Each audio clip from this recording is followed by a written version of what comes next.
one place I'm coming from is a frustration. When I was working for Democracy in Action, and I would approach organizations that did great community organizing work, forget the fact that I was a salesman hawking a product. The conversation was really, what are you doing?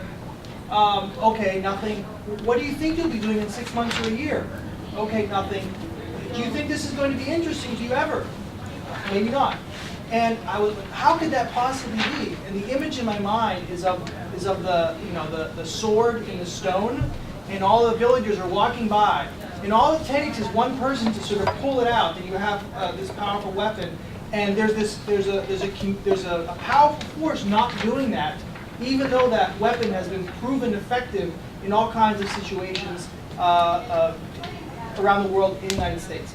I've definitely been to trainings before for organizers where if you say the F word, Facebook, people just like let out a collective groan. I feel like sometimes a big part of the tension that happens when these two worlds come together is that they're using the same word for different things, you know? And so I almost like when I talk to folks who work who do offline organizing, let's just agree that neither one of us are going to use the word community.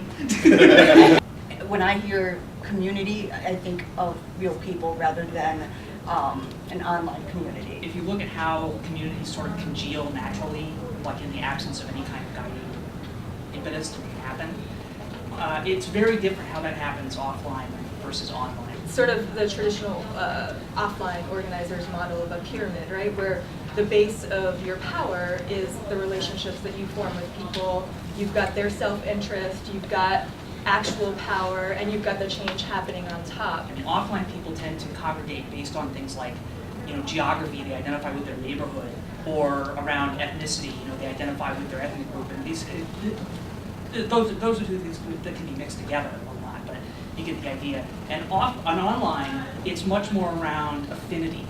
It's much more around like, I identify with this culture or this issue, and it's not so, and things like, where you live are completely absent. But the root of community organizing is in forming personal relationships with people as to be able to bring them into the organization, develop them into leaders and so forth. And I think we're used to doing that in person. And I think what happens with a lot of folks who have been organizing on the ground forever and building these one-on-one relationships that is really incredibly important is they can't figure out how would you build a relationship with these people that are in the internet. People feel that if they can't have that personal contact, and it's something that we face at our organization, that the contact is more tenuous if it's online, when there's not a face associated to it, and not a personal relationship in which to draw from. Because we don't really, do we know who they are? Have we met them and been able to figure out what their values are and how we can get them to act on those values?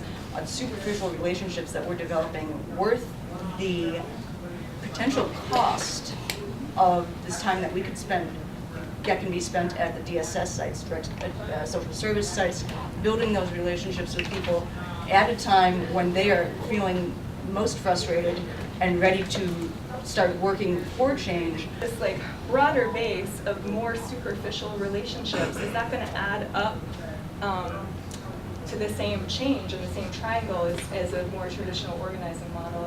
Why is there such a strong disconnect between the instincts of an online organizer today and the instincts of a community organizer rooted in this work that you're talking about?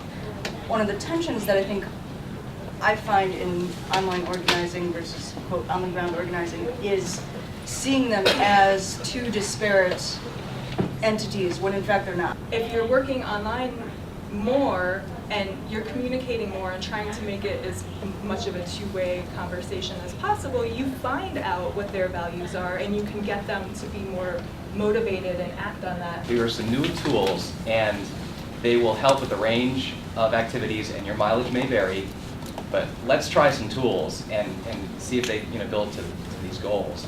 These online folks are going to be signing online petitions and sending thousands and thousands of emails to their legislators.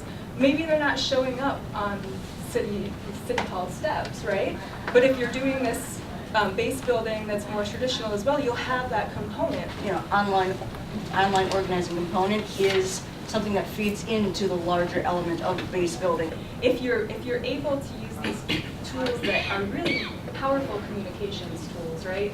You're telling people this story about what your organization is doing, and it's telling way more people, it's informing way more people than just the community that you're working in, and that has a power on its own, right? This is all about issues, but it's really about power. It's about a place in the political process, a sense that I can have power in the political process.